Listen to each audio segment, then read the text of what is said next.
Ayodhya at home या उपक्रमाचं आयोजन करण्यात आलं होतं। या कार्यक्रमाला उपमुख्यमंत्री देवेंद्र फडणवीस यांनी उपस्थिती लावली होती। चित्रपट दिग्दर्शक रोहित शेट्टी यांच्यासह श्रीराम मंदिर प्रतिकृती रथाचा शुभारंभ कार्यक्रम पार पडला। महाराष्ट्राचे उपमुख्यमंत्री देवेंद्र फडणवीस आणि रोहित शेट्टी यांनी मुंबईतल्या श्रीराम मंदिर प्रतिकृती रथाला हिरवा झेंडा दाखवला।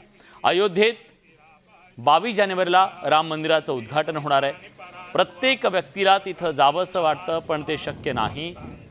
त्यांची इच्छा पूर्ण करण्यासाठी इथं राम मंदिराची प्रतिकृती साकारण्यात आली। यावेळी फडणवीस यांनी याबद्दलची माहिती दिली। फडणवीसांनी विरोधकांना सुद्धा यावेळी सुनावलं। असं आहे की तिथे 22 तारखेला काही सगळ्यांना जाता येणार नाही आणि म्हणून सगळ्यांना आम्ही विनंती केली आहे, जिथे तुमचं मंदिर आहे तिथे तुमची अयोध्या आहे, जिथे तुमची मूर्ती आहे तिथे तुमची अयोध्या आहे, जिथे ईश्वर आहे तिथे तुम्ही हा जो काही क्षण आहे तो साजरा करू शकता। आणि म्हणून महाराष्ट्रातल्या प्रत्येक मंदिरात आणि जिथे मंदिर नसेल तिथे बिना मंदिराचाही हा क्षण आपल्याला साजरा करता येणार आहे। आपण सगळे मिळून हा क्षण साजरा करूया।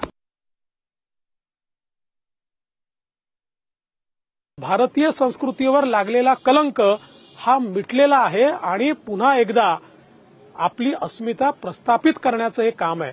त्यामुळे याच्यावर जे लोक राजकारण करतायत त्यांची बुद्धी छोटी आहे। त्यांच्या छोट्या बुद्धीला मी काही उत्तर देऊ इच्छित नाही। सगळ्यांचं पर्व आहे। ज्याला वाटतं मी हिंदू आहे, ज्याला वाटतं मी भारतीय आहे, ज्याला वाटतं ही माझी अस्मितेची लढाई मी जिंकलेलो आहे, असा प्रत्येक व्यक्ती हे जे पर्व आहे हे पर्व साजरं करेल।